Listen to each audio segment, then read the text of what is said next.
എല്ലാവർക്കും എൻ്റെ യൂട്യൂബ് ചാനലിലെ പുതിയൊരു ക്ലാസ്സിലേക്ക് സ്വാഗതം. ഇന്ന് ഞാൻ എടുക്കാനായിട്ട് പോകുന്നത് 5ാം ക്ലാസ്സിലെ 8ാമത്തെ ചാപ്റ്ററാണ്. എല്ലാവരും ശ്രദ്ധിച്ചിരിക്കുക. നാടറിയാമെന്നാണ് ചാപ്റ്ററിൻ്റെ പേര്. ഫസ്റ്റ് തന്നെ വള്ളത്തോൾ നാരായണ മേനോൻ രചിച്ച മാതൃവന്ദനം എന്ന് പറയുന്ന കവിതയുടെ കുറച്ച് വരികൾ കൊടുത്തിട്ടുണ്ട്. താഴോട്ട് വരുമ്പോൾ നോക്കാം. കിഴക്ക് ഉയർന്നു നിൽക്കുന്ന മലനിരകൾ, അതിൽ നിന്ന് ഒഴുകിയെത്തുന്ന നിരവധി പുഴകൾ, ഓളപ്പരപ്പിലൂടെ വഞ്ചികൾ ഒഴുകി നീക്കുന്ന കായലുകൾ, പടിഞ്ഞാറ് നീണ്ടു പരന്ന് കിടക്കുന്ന കടൽ തീരം, വയലുകൾ, സമതല പ്രദേശങ്ങൾ, എങ്ങും പച്ചപ്പ്, സുഖകരമായ കാലാവസ്ഥ. നമ്മുടെ കേരളം എത്ര സുന്ദരമാണ്. കേരളത്തെ പറ്റിയാണ് പറയുന്നത്. അതൊക്കെ വൈവിധ്യമാർന്ന ഭൂസവിശേഷതകൾ ഉൾക്കൊള്ളുന്നതാണ് കേരളത്തിൻ്റെ ഭൂപ്രകൃതി. അപ്പോൾ വൈവിധ്യമാർന്ന ഭൂസവിശേഷതകൾ ഉൾക്കൊള്ളുന്നതാണ് കേരളത്തിൻ്റെ ഭൂപ്രകൃതി എന്ന് പറയുന്നത്. നമ്മുടെ കേരളത്തിൻ്റെ ഭൂപ്രകൃതിയെക്കുറിച്ചുള്ള ഒരു ചാപ്റ്ററാണ് ഈ പറഞ്ഞിരിക്കുന്നത്. അപ്പോൾ വൈവിധ്യമാർന്ന ഭൂസവിശേഷതകൾ ഉൾക്കൊള്ളുന്നതാണ് കേരളത്തിൻ്റെ എന്തെന്ന് പറയുന്നത്, ഭൂപ്രകൃതി എന്ന് പറയുന്നത്. അടുത്ത് നോക്കാം. നോക്കോ, ജലഗതാഗതം, മത്സ്യബന്ധനം എന്നിവയ്ക്കായി പുഴയെ പ്രയോജനപ്പെടുത്തുന്നു. അപ്പോൾ നമ്മൾ പുഴയെ എന്തിനൊക്കെ പ്രയോജനപ്പെടുത്തുന്നു? ജലഗതാഗതം, മത്സ്യബന്ധനം. പുഴയുടെ തീരത്തോട് ചേർന്ന് വളക്കൂറുള്ള മണ്ണ് കാർഷിക അഭിവൃദ്ധിക്ക് കാരണമാകുന്നു. അപ്പോൾ പുഴയുടെ തീരത്തോട് ചേർന്നുള്ള വളക്കൂറുള്ള മണ്ണ് കാർഷിക അഭിവൃദ്ധിക്ക് കാരണമാകുന്നു. ഇതാ രണ്ടുമാണ് ഇതിലുള്ള പോയിന്റ്. മേളിലൊരു ഗ്രാമപഞ്ചായത്തിൻ്റെ മാപ്പും അതുമായിട്ട് ബന്ധപ്പെട്ട ക്വസ്റ്റ്യൻസുമാണ് കൊടുത്തേക്കുന്നത്. അത് വളരെ ഇമ്പോർട്ടൻ്റ് ആയിട്ടുള്ള ഒന്നുമല്ല, ജസ്റ്റ് ഒന്ന് വായിച്ചു വിട്ടാൽ മതി. ഈ ഒരു എന്താണ് 2 പോയിൻ്റാണ് അവിടെ നോക്കാനായിട്ടുള്ളത്. വേറെ ഇമ്പോർട്ടൻ്റ് ആയിട്ടുള്ള ഒന്നുമില്ല. അത് സ്കൂൾ കുട്ടികൾക്ക് വേണ്ടിയിട്ടുള്ള ആ ഒരു ജസ്റ്റ് ഒന്ന് മാപ്പ് പരിചയപ്പെടാൻ വേണ്ടിയിട്ടും ബാക്കി അതിൻ്റെയൊക്കെ ഡീറ്റെയിൽസ് അതിൽ നിന്ന് നോക്കി കണ്ടുപിടിക്കാനും, ഇൻഡിക്കേറ്റേഴ്സ് എന്താണ്, ജില്ലാ അതിർത്തി, പഞ്ചായത്ത് അതിർത്തി, റെയിൽപാത, നദി, അതൊക്കെ അറിയാൻ വേണ്ടി കൊടുത്തിരിക്കുന്ന ഒന്നാണ്. അടുത്ത നോക്കാം. നോക്കോ, കേരളത്തിൻ്റെ ഭൂപ്രകൃതി അനുസരിച്ച് കേരളത്തെ എത്രയായി തരംതിരിക്കുന്നു? മലനാട്, ഇടനാട്, തീരപ്രദേശം. നോക്കോ, എന്താണ് മലനാട്? കേരളത്തിൻ്റെ ഭൂപ്രകൃതി ഭൂപടത്തിൽ മലനാടിൻ്റെ സ്ഥാനം കണ്ടെത്താനായിട്ടാണ് കൊടുത്തിരിക്കുന്നത്. മേളിലൊരു മാപ്പ് കൊടുത്തിട്ടുണ്ട്. നോക്കോ, സമുദ്രനിരപ്പിൽ നിന്ന് ഏകദേശം 75 മീറ്ററിന് മുകളിൽ സ്ഥിതി ചെയ്യുന്നതും കുന്നുകളും മലകളും പർവ്വതങ്ങൾ ഉൾപ്പെടുന്നതുമായ ഭൂപ്രകൃതി വിഭാഗമാണ് മലനാടെന്ന് പറയുക. അപ്പോൾ ഏകദേശം സമുദ്രനിരപ്പിൽ നിന്ന് ഏകദേശം 75 മീറ്ററിന് മുകളിൽ സ്ഥിതി ചെയ്യുന്നതും കുന്നുകളും മലകളും പർവ്വതങ്ങളും ഉൾപ്പെടുന്നതുമായ ഭൂപ്രകൃതി വിഭാഗമാണ് മലനാട്. ഉയർന്ന തോതിൽ മഴ ലഭിക്കുന്നതും പൊതുവെ ഹരിതാഭവുമായ പ്രദേശമാണെന്ന് പറയുന്നത് മലനാടെന്ന് പറയുന്നത്.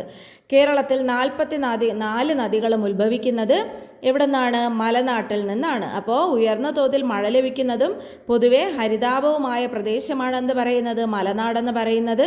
കേരളത്തിലെ ആകെ മൊത്തമുള്ള 44 നദികൾ ഉത്ഭവിക്കുന്നത് എവിടെ നിന്നാണ്? മലനാടെന്നാണ്. മേള നോക്കോ, സൂചിക ആ മാപ്പ് നോക്കിയാൽ മതി, അതിൽ കളർ ഉൾപ്പെടെ കൊടുത്തിട്ടുണ്ട്. അടുത്തത് എന്താണ്? ഇടനാട് ആ മുന്നത്തെ പേജിൽ കൊടുത്തിരിക്കുന്ന മാപ്പ് നോക്കിയാൽ മതി, അതിൽ കാണാൻ പറ്റും. മലനാടിനും തീരപ്രദേശത്തിനും ഇടയിലായി സ്ഥിതി ചെയ്യുന്ന ഭൂപ്രകൃതി വിഭാഗമാണ് ഇടനാട്. അപ്പം മലനാടിനും തീരപ്രദേശത്തിനും ഇടയിൽ സ്ഥിതി ചെയ്യുന്ന ഭൂപ്രകൃതി വിഭാഗമാണ് ഏതെന്ന് പറയുന്നത്?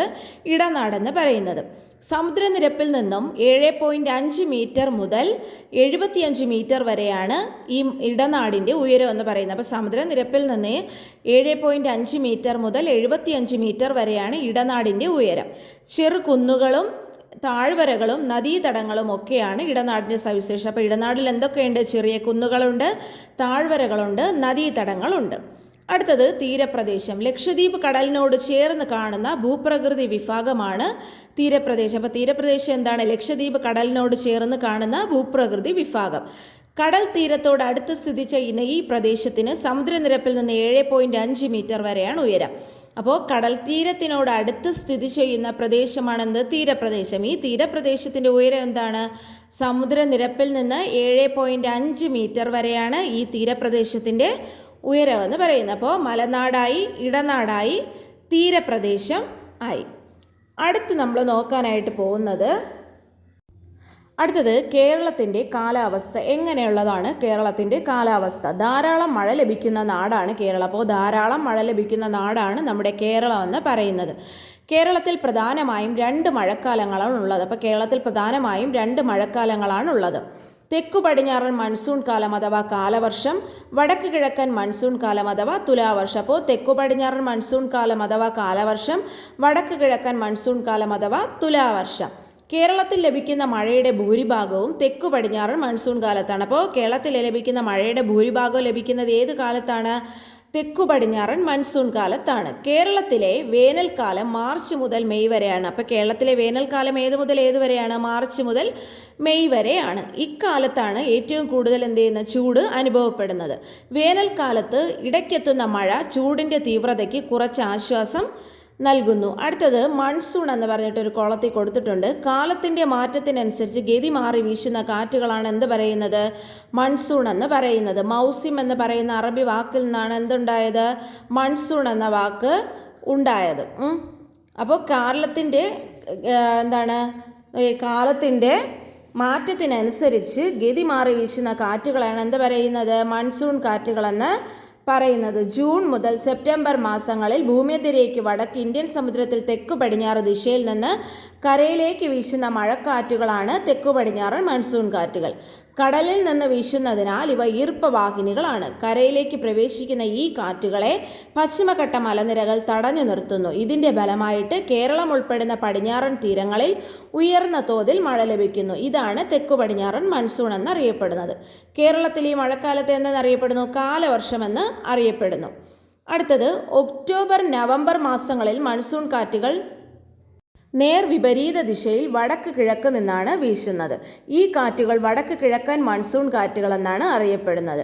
ഈ കാറ്റുകളുടെ ഒരു ഭാഗം ബംഗാൾ ഉൾക്കടലിന് മുകളിലൂടെ കടന്നു പോകുന്നതിനാൽ ഈർപ്പപൂരിതമാവുകയും ഇന്ത്യയുടെ തെക്കൻ സംസ്ഥാനങ്ങളിൽ പലയിടങ്ങളിലും മഴയ്ക്ക് കാരണമാവുകയും ചെയ്യുന്നു. അപ്പോൾ ഇന്ത്യയുടെ തെക്കൻ സംസ്ഥാനങ്ങളിൽ പലയിടങ്ങളിലും മഴയ്ക്ക് കാരണമാകുന്നത് ഏത് കാറ്റുകളാണ്? വടക്ക് കിഴക്ക് നിന്ന് വീശുന്ന വടക്ക് കിഴക്കൻ മൺസൂൺ കാറ്റുകളാണ്. ഈ മഴക്കാലം കേരളത്തിൽ തുലാവർഷം എന്നാണ് അറിയപ്പെടുന്നത്. അപ്പോൾ ഇതിനെ കേരളത്തിൽ എന്തെന്നറിയപ്പെടുന്നു? തുലാവർഷം എന്നറിയപ്പെടുന്നു. തെക്കു പടിഞ്ഞാറൻ മൺസൂണിനെ കേരളത്തിൽ കാലവർഷമെന്നും വടക്ക് കിഴക്കൻ മൺസൂണിനെ കേരളത്തിൽ തുലാവർഷമെന്നും അറിയപ്പെടുന്നുണ്ട്. അടുത്ത നോക്കാം, കേരളത്തിലെ മണ്ണ് എങ്ങനെയാണ് രൂപപ്പെടുന്നത്? ഭൂമിയിൽ ജീവൻ്റെ നിലനിൽപ്പിന് കാരണമായ പ്രധാന ഘടകങ്ങളിലൊന്നാണ് മണ്ണ്. അപ്പോൾ ഭൂമിയിൽ ജീവൻ്റെ നിലനിൽപ്പിന് ആധാരമായ പ്രധാന ഘടകങ്ങളിലൊന്നാണ് മണ്ണെന്ന് പറയുന്നത്. അപ്പോൾ ഭൂമിയിൽ ജീവൻ്റെ നിലനിൽപ്പിന് കാരണമായ ഘടകങ്ങളിലൊന്നാണ് മണ്ണ്. പാറ പൊടിഞ്ഞാണ് മണ്ണായി മാറുന്ന പ്രക്രിയ. അപ്പോൾ പാറ പൊടിഞ്ഞ് മണ്ണായി മാറുന്ന പ്രക്രിയ ദീർഘകാലം കൊണ്ടാണ് നടക്കുന്നത്. അപ്പോൾ പാറ പൊടിഞ്ഞ് മണ്ണായി മാറുന്ന പ്രക്രിയ എന്താണ്? ഒരു ദിവസം കൊണ്ടല്ല, ദീർഘകാലം കൊണ്ടാണ് നടക്കുന്നത്. അപ്പോൾ പിന്നെന്താണ്? ഭൂപ്രകൃതി, കാലാവസ്ഥ, പാറയുടെ ഘടന, കാലപ്പഴക്കം, സസ്യങ്ങളുടെയും ജന്തുക്കളുടെയും മറ്റ് സൂക്ഷ്മജീവികളുടെയും പ്രവർത്തനം എന്നിവ മണ്ണ് രൂപപ്പെടുന്നതിന് കാരണമാകുന്നു. അപ്പോൾ കാലാവസ്ഥ, ഭൂപ്രകൃതി, പാറയുടെ ഘടന, കാലപ്പഴക്കം, സസ്യങ്ങളുടെയും ജന്തുക്കളുടെയും മറ്റ് സൂക്ഷ്മജീവികളുടെയും പ്രവർത്തനം എന്നിവ മണ്ണ് രൂപപ്പെടുന്നതിന് കാരണമാകുന്നു. 1 ഇഞ്ച് കനത്തിൽ മണ്ണ് രൂപപ്പെടുത്താൻ 1000-ലധികം വർഷങ്ങൾ വേണ്ടിവരുമെന്നാണ് കണക്കാക്കിയിട്ടുള്ളത്. അടുത്ത നോക്കൂ, ചെങ്കൽ മണ്ണ് അല്ലെങ്കിൽ ലാറ്ററൈറ്റ് സോയിൽ, ചെമ്മണ്ണ് അല്ലെങ്കിൽ റെഡ് സോയിൽ, എക്കൽ മണ്ണ് അല്ലെങ്കിൽ അലൂവിയൽ സോയിൽ, വനമണ്ണ് അല്ലെങ്കിൽ ഫോറസ്റ്റ് സോയിൽ എന്നിവയാണ് കേരളത്തിലെ പ്രധാന മണ്ണിനങ്ങൾ. അപ്പോൾ കേരളത്തിലെ പ്രധാന മണ്ണിനങ്ങൾ ഏതാണ്? ചെങ്കൽ മണ്ണ്, ചെമ്മണ്ണ്, എക്കൽ മണ്ണ്, വനമണ്ണ്. കറുത്ത മണ്ണ്, പീറ്റ് മണ്ണ് എന്നിവ ചില പ്രദേശങ്ങൾ കാണപ്പെടുന്നു. അപ്പോൾ കേരളത്തിലെ ചില പ്രദേശങ്ങളിൽ ഏതൊക്കെ മണ്ണും കൂടി കാണപ്പെടുന്നു? കറുത്ത മണ്ണും പീറ്റ് മണ്ണും കാണപ്പെടുന്നു. പ്രധാനമായി കാണപ്പെടുന്ന മണ്ണ് ഏതാണ്? ചെങ്കൽ മണ്ണ്, ചെമ്മണ്ണ്, എക്കൽ മണ്ണ്, വനമണ്ണ് എന്നിവയാണ് കേരളത്തിലെ ഏറ്റവും പ്രധാനമായിട്ട് അല്ലെങ്കിൽ ഏറ്റവും ഇമ്പോർട്ടൻ്റ് ആയിട്ട് നമുക്ക് കാണാൻ പറ്റുന്ന മണ്ണുകൾ ഇത്രയാണ്. കറുത്ത മണ്ണ്, പീറ്റ് മണ്ണ് എന്നിവ ചില പ്രദേശങ്ങളിലൊക്കെ നമുക്ക് കാണാനായിട്ട് സാധിക്കുന്നുണ്ട്.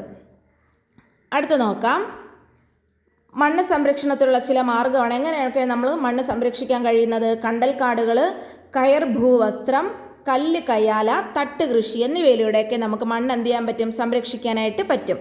ഡിസംബർ 5 ലോക മണ്ണ് സംരക്ഷണ ദിനമായി ഐക്യരാഷ്ട്ര സംഘടന ആചരിക്കുന്നു. അപ്പോൾ ലോക മണ്ണ് സംരക്ഷണ ദിനമായിട്ട് ഐക്യരാഷ്ട്ര സംഘടന ആചരിക്കുന്നത് എന്നാണ്? ഡിസംബർ 5. കേരളത്തിലെ ജലസ്രോതസ്സുകൾ. മനുഷ്യരുടെ നിലനിൽപ്പിന് ഒഴിച്ചുകൂടാനാവാത്ത ഒരു പ്രകൃതി വിഭവമാണ് ജലം. അപ്പോൾ മനുഷ്യരുടെ നിലനിൽപ്പിന് ഒഴിച്ചുകൂടാനാവാത്ത ഒരു പ്രകൃതി വിഭവമാണ് ഏതെന്ന് പറയുന്നത്? ജലം. അപ്പോൾ ജലസ്രോതസ്സുകൾ ഏതൊക്കെയാണ്? പുഴകൾ, നീരുറവകൾ, കിണറുകൾ, കുളങ്ങൾ, കായലുകൾ, ഇതൊക്കെ എന്താണ്? ജലസ്രോതസ്സുകളാണ്. കിഴക്ക് സഖ്യപർവ്വതം മുതൽ പടിഞ്ഞാറ് അറബിക്കടൽ വരെ കയറ്റിറക്കങ്ങളോടുകൂടി ചരിവായി നിലകൊള്ളുന്ന ഭൂപ്രകൃതിയാണ് കേരളത്തിൻ്റെത്. അപ്പോൾ എന്താണ്? കിഴക്ക് സഖ്യപർവ്വതം മുതൽ പടിഞ്ഞാറ് അറബിക്കടൽ വരെ കയറ്റിറക്കങ്ങളോടുകൂടി ചരിവായി നിലകൊള്ളുന്ന ഒരു ഭൂപ്രകൃതിയാണ് എന്ത് പറയുന്നത്? കേരളത്തിൻ്റെത്. അപ്പോൾ കേരളത്തിൻ്റെത് എന്താണ്? ഒരു കയറ്റിറക്കങ്ങളോട് കൂടിയ ചരിവായി നിലകൊള്ളുന്ന ഭൂപ്രകൃതിയാണ് എന്തിനുള്ളത്? കേരളത്തിനുള്ളത്. എവിടെ മുതൽ ഏത് വരെയാണ്? കിഴക്ക് സഖ്യപർവ്വതം മുതൽ പടിഞ്ഞാറ് അറബിക്കടൽ വരെ കയറ്റിറക്കങ്ങളോട് കൂടി ചരിവായി നിലകൊള്ളുന്ന ഭൂപ്രകൃതി വിഭാഗങ്ങളാണ് ഇവിടെയുള്ളത്? കേരളത്തിൻ്റേത്. അടുത്ത് നോക്കുമ്പോൾ എന്താണ്? സഖ്യപർവ്വത നിരകളിൽ നിന്നുത്ഭവിച്ച് കായലിലേക്കും കടലിലേക്കും ഒഴുകുന്ന നദികൾ കേരളത്തെ ജലസമൃദ്ധമാക്കുന്നു. എവിടെ നിന്നാണ്? സഖ്യപർവ്വത നിരകളിൽ നിന്നുത്ഭവിച്ച് കായലിലേക്കും കടലിലേക്കും ഒഴുകുന്ന നദികൾ കേരളത്തെ ജലസമൃദ്ധമാക്കുന്നു. ഇവ കൂടാതെ നിരവധി തടാകങ്ങളും കുളങ്ങളും നമ്മുടെ നാട്ടിലുണ്ട്. കേരളത്തിൽ 44 നദികളും ഉത്ഭവിക്കുന്നത് മലനാട് ഭൂപ്രകൃതിയിൽ നിന്നാണ്. അപ്പോൾ കേരളത്തിലെ 44 നദികൾ ഉത്ഭവിക്കുന്ന എവിടെ നിന്നാണ്? മലനാട് ഭൂപ്രകൃതിയിൽ നിന്നാണ്. ഇവയിൽ 3 നദികൾ കിഴക്കോട്ടും 41 നദികൾ പടിഞ്ഞാറോട്ടുമാണ് ഒഴുകുന്നത്. അപ്പോൾ 3 നദികൾ ഏതൊക്കെയാണ്? കബനി, ഭവാനി, പാമ്പാർ കിഴക്കോട്ടും 41 നദികൾ പടിഞ്ഞാറോട്ടുമാണ് ഒഴുകുന്നത്. 2 മഴക്കാലങ്ങളിലൂടെ നമ്മുടെ ജലാശയങ്ങൾ സമ്പന്നമാകുമെങ്കിലും മഴക്കാലം കഴിയുന്നതോടെ അവയിൽ പലതും വറ്റിപ്പോകുന്നുണ്ട്. ലോകത്തിലെ ആകെ ജലലഭ്യതയുടെ വളരെ ചെറിയൊരളവ് മാത്രമേ ശുദ്ധജലമുള്ളൂ. അമൂല്യമായ ശുദ്ധജലം സംരക്ഷിക്കേണ്ടത് നാം ഓരോരുത്തരുടെയും കടമയാണ്. മഴക്കുഴി, മഴവെള്ള സംഭരണി, തടയണ, പുതയിടൽ തുടങ്ങിയ മാർഗങ്ങൾ ഉപയോഗിച്ച് ജലസംരക്ഷണം നമുക്ക് എന്ത് ചെയ്യാൻ പറ്റും? ഉറപ്പുവരുത്താനായിട്ട് കഴിയും. ഏതൊക്കെ മാർഗമാണ് ഉപയോഗിക്കുന്നത്? മഴക്കുഴി, മഴവെള്ള സംഭരണി, തടയണ, പുതയിടൽ. ഈ മാർഗങ്ങളിലൂടെയൊക്കെയാണ് നമ്മൾ എന്ത് ചെയ്യുന്നത്? ജലം സംഭരിച്ച് വെക്കുന്നത്. അപ്പോൾ ലോകത്തിലെ ആകെ ജലലഭ്യതയുടെ കുറച്ച് മാത്രമാണ് എന്ത് ചെയ്യുന്നത്? നമുക്ക് ലഭ്യമാകുന്ന ശുദ്ധജലമെന്ന് പറയുന്നത്. അടുത്ത് നോക്കാം. ജലാശയങ്ങൾ മലിനപ്പെടുന്നത് ജീവജാലങ്ങളുടെ നിലനിൽപ്പ് അപകടത്തിലാക്കുന്നു. നിലവിലുള്ള ജലസ്രോതസ്സുകളെ സംരക്ഷിക്കുന്നതിനും പരിപാലിക്കുന്നതിനും സർക്കാർ വിവിധ പദ്ധതികൾ നടപ്പിലാക്കുന്നുണ്ട്. അപ്പോൾ ജലസ്രോതസ്സുകളൊക്കെ സംരക്ഷിക്കാൻ സർക്കാർ വിവിധ പരിപാടികൾ നടപ്പിലാക്കുന്നുണ്ട്. ഏതൊക്കെ പദ്ധതികളാണ്? ഇനി ഞാൻ ഒഴുകട്ടെ. ഇനി ഞാൻ ഒഴുകട്ടെ ഏതിൻ്റെയാണ്? ഹരിത കേരളം മിഷൻ്റെ ഭാഗമായിട്ടുള്ള പദ്ധതിയാണ് ഇനി ഞാൻ ഒഴുകട്ടെ. മാലിന്യമുക്ത നവകേരളം തദ്ദേശ സ്വയംഭരണ വകുപ്പ് നടപ്പിലാക്കുന്ന പദ്ധതിയാണ്. തെളിനീരൊഴുകും നവകേരളവും തദ്ദേശ സ്വയംഭരണ വകുപ്പ് നടപ്പിലാക്കുന്നതാണ് ജലജീവൻ മിഷൻ, കേന്ദ്ര സർക്കാർ. അപ്പോൾ മാലിന്യമുക്ത നവകേരളവും തെളിനീരൊഴുകും നവകേരളവും നിർവഹിക്കുന്നത് ആരാണ്? തദ്ദേശ സ്വയംഭരണ വകുപ്പും. പിന്നെ ജലജീവൻ മിഷൻ കേന്ദ്ര സർക്കാരിൻ്റെതും ഇനി ഞാൻ ഒഴുകട്ടെ ഹരിത കേരളം മിഷനുമാണ് നിർവഹിക്കുന്നത്. ഇത് ഇമ്പോർട്ടൻ്റ് ആണ്. പോയിന്റ് കറക്റ്റ് നോട്ട് ചെയ്ത് വെച്ച് പഠിക്കണം. എക്സാമുകൾക്ക് സാമൂഹ്യക്ഷേമ പദ്ധതികളും ബാക്കി സർക്കാരിൻ്റെ പദ്ധതികളും ചോദിക്കുമ്പോഴത്തേക്കും ഇത് ഉൾപ്പെടുന്നുണ്ട്. മുമ്പത്തെ എക്സാമുകളിൽ PYQ ആയി ചോദിച്ചതാണ്. ഇനി ഞാൻ ഒഴുകട്ടെ പദ്ധതി ഹരിത കേരളം മിഷൻ നടപ്പാക്കുന്ന പദ്ധതിയാണ് ചോദിച്ചത്. ഇനി ഞാൻ ഒഴുകട്ടെ ചോദിച്ചിട്ടുണ്ട്. പിന്നെ തെളിനീരൊഴുകും നവകേരളവും മുന്നത്തെ എക്സാമുകൾക്ക് ചോദിച്ചിട്ടുള്ളതാണ്. അത് കറക്റ്റായിട്ട് പോയിന്റ് നോട്ട് ചെയ്ത് തന്നെ പഠിച്ചു പോവുക. അപ്പോൾ ഈ പേജിൽ ഇത്രയാണ് ഇമ്പോർട്ടൻ്റ് ആയിട്ടുള്ളത്. അതിൽ അടുത്ത് കേരളത്തിൻ്റെ വിളവൈവിധ്യം എന്ന് പറഞ്ഞ് കിടപ്പുണ്ട്. അത് ക്വസ്റ്റ്യൻ മോഡലിലാണ് കൊടുത്തേക്കുന്നത്. അതിൽ വേറെ പ്രത്യേകിച്ചൊന്നുമില്ല. കേരളത്തിലെ വ്യത്യസ്ത പ്രദേശങ്ങളിൽ കാണപ്പെടുന്ന ചില കാർഷിക വിളകളുടെ ചിത്രങ്ങളെന്ന് പറഞ്ഞിട്ട് കൊടുത്തിട്ടുണ്ട്. ഏതൊക്കെ വിളകളാണ് ചിത്രങ്ങളിൽ കാണുന്നത്? ഈ വിളകൾ ഓരോന്നും പ്രധാനമായി ഏത് തരം ഭൂപ്രകൃതി വിഭാഗങ്ങളിലാണ് കൃഷി ചെയ്യുന്നത്? കേരളത്തിലെ എല്ലാ ഭൂപ്രകൃതി വിഭാഗങ്ങളിലും തേയില കൃഷി ചെയ്യാത്ത എന്തുകൊണ്ടായിരിക്കും? കടൽ തീരത്തോട് ചേർന്ന പ്രദേശങ്ങൾ പൊതുവെ റബ്ബർ കൃഷി കാണുന്നില്ല, കാരണം എന്താണ്? ഇതൊക്കെയാണ് ആ പേജിൽ കൊടുത്തിട്ടുള്ളത്. ജസ്റ്റ് ഒന്ന് വായിച്ചു വിട്ടാൽ മതി. അടുത്ത നമുക്ക് നോക്കാം. ഓരോ പ്രദേശത്തെയും കൃഷി, അവിടുത്തെ ഭൂപ്രകൃതി, കാലാവസ്ഥ എന്നിവയുമായി ബന്ധപ്പെട്ടിരിക്കുന്നു. അപ്പോൾ ഓരോ പ്രദേശത്തെയും കൃഷി എന്താണ്? അവിടുത്തെ ഭൂപ്രകൃതി, കാലാവസ്ഥ എന്നിവയുമായി ബന്ധപ്പെട്ടിരിക്കുന്നു. മണ്ണ്, ജലസേചന സൗകര്യം, സമുദ്രനിരപ്പിൽ നിന്നുള്ള ഉയരം എന്നിവയും കൃഷിയെ സ്വാധീനിക്കുന്നു. എന്തൊക്കെയാണ് കൃഷിയെ സ്വാധീനിക്കുന്നത്? മണ്ണ്, ജലസേചന സൗകര്യം, സമുദ്രനിരപ്പിൽ നിന്നുള്ള ഉയരം. ഇടുക്കി ജില്ലയിലെ മൂന്നാർ, പീരുമേട്, വയനാട് ജില്ലയിലെ മേപ്പാടി, വൈത്തിരി, തിരുവനന്തപുരം ജില്ലയിലെ പൊന്മുടി തുടങ്ങിയ പ്രദേശങ്ങൾ തേയില കൃഷി വ്യാപകമായി കൃഷി ചെയ്യുന്നു. അപ്പോൾ തേയില വ്യാപകമായി കൃഷി ചെയ്യുന്ന പ്രദേശം ഏതാണ്? ഇടുക്കി ജില്ലയിലെ മൂന്നാർ, പീരുമേട്, വയനാട് ജില്ലയിലെ മേപ്പാടി, വൈത്തിരി, തിരുവനന്തപുരം ജില്ലയിലെ പൊന്മുടി. പാലക്കാട് ജില്ലയിലെ കുട്ടനാട് നെൽകൃഷി വ്യാപകമാണ്. അപ്പോൾ പാലക്കാട് ജില്ലയിലും കുട്ടനാട്ടിലും എന്താണ്? നെൽകൃഷി വ്യാപകമാണ്. വളക്കൂറുള്ള മണ്ണും ധാരാളമായി ലഭിക്കുന്ന മഴയും കേരളത്തിൽ വ്യത്യസ്തമായ വിളകൾക്ക് അനുയോജ്യമായ സാഹചര്യം ഒരുക്കുന്നു. അപ്പോൾ വളക്കൂറുള്ള മണ്ണും ധാരാളമായി ലഭിക്കുന്ന മഴയും കേരളത്തിൽ വ്യത്യസ്തമായ വിളകൾക്ക് അനുയോജ്യമായ സാഹചര്യം ഒരുക്കുന്നു.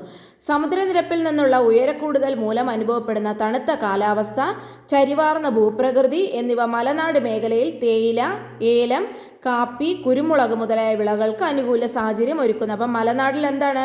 തണുത്ത കാലാവസ്ഥയും ചരിവാർന്ന ഭൂപ്രകൃതി ഉള്ളതുകൊണ്ട് തേയില, ഏലം, കാപ്പി, കുരുമുളക് തുടങ്ങിയ വിളകൾക്ക് അനുകൂല സാഹചര്യം അവിടെ ഒരുക്കുകയാണ് ചെയ്യുന്നത്. അടുത്ത നോക്കൂ, ഭൂപ്രകൃതിയും മണ്ണിൻ്റെ സവിശേഷതകളും ഇടനാട്ടിലെ വൈവിധ്യത്തിന് കാരണമാകുന്നു. മരിച്ചീനി, ചേമ്പ്, ചേന തുടങ്ങിയ കിഴങ്ങ് വർഗ്ഗങ്ങളോടൊപ്പം ഇടനാട്ടിൽ റബ്ബർ കൃഷിയും വാഴക്കൃഷിയും വ്യാപകമാണ്. ഇന്ത്യയിൽ ഏറ്റവും കൂടുതൽ റബ്ബർ കൃഷി ചെയ്യുന്നത് കേരളത്തിലാണ്. അപ്പോൾ മലനാട്ടിലെ കൃഷി ഏതാണ്? തേയില, ഏലം, കാപ്പി, കുരുമുളക്. ഇടനാട്ടിലുള്ളത് എന്താണ്? മരച്ചീനി, ചേന, ചേമ്പ്. കൂടാതെ എന്തുണ്ട്? റബ്ബർ കൃഷിയും വാഴക്കൃഷിയും ഉണ്ട്. കേരളത്തിൽ റബ്ബർ കൃഷി ഏറ്റവും കൂടുതൽ എവിടെയാണ്? കേരളത്തിലാണ്. തീരപ്രദേശത്തെ എക്കൽ മണ്ണിൻ്റെ സാന്നിധ്യം നെൽകൃഷിക്ക് അനുയോജ്യമാണ്. തെങ്ങ് സമൃദ്ധമായി വളരുന്നതിനും ഇവിടുത്തെ ഉപ്പുരസമുള്ള മണ്ണ് സഹായകമാണ്. കായലുകൾ മത്സ്യകൃഷിക്ക് ഉപയോഗിക്കുന്നു. ഓരോ ഭൂപ്രകൃതി വിഭാഗത്തിലുമുള്ള മണ്ണ്, നിലനിൽക്കുന്ന കാലാവസ്ഥ, ലഭിക്കുന്ന മഴ എന്നിവയ്ക്കനുസൃതമായാണ് അവിടുത്തെ കൃഷി രൂപപ്പെട്ടിട്ടുള്ളത്. കേരളത്തിലെ പല ആഘോഷങ്ങളും കാലാവസ്ഥയും ഭൂപ്രകൃതിയും ഏറെ ബന്ധമുള്ളവയുമാണ്. ഓണം ഒരു വിളവെടുപ്പ് മഹോത്സവമാണ്. അതുപോലെ വിഷുവിനും വിളവെടുപ്പുമായാണ് ബന്ധം. മഴക്കാലത്തിന് ശേഷം കേരളത്തിലെ ജലാശയങ്ങളിൽ നടക്കുന്ന വള്ളംകളി മത്സരങ്ങൾ, വയലുകളിൽ നടക്കുന്ന കാലപ്പൂട്ട് മത്സരം എന്നിവ കാലാവസ്ഥയും ഭൂപ്രകൃതിയുമായി ബന്ധപ്പെട്ടിരിക്കുന്നു. അടുത്ത നോക്കുക, കേരളത്തിൻ്റെ തൊഴിൽ വൈവിധ്യം നോക്കുക. ഓരോ ഭൂപ്രകൃതി വിഭാഗത്തിലും വൈവിധ്യമാർന്ന കാർഷിക പ്രവർത്തനങ്ങൾ നടക്കുന്നു. ജസ്റ്റ് വായിച്ചു വിട്ടിരുന്നാൽ മതി.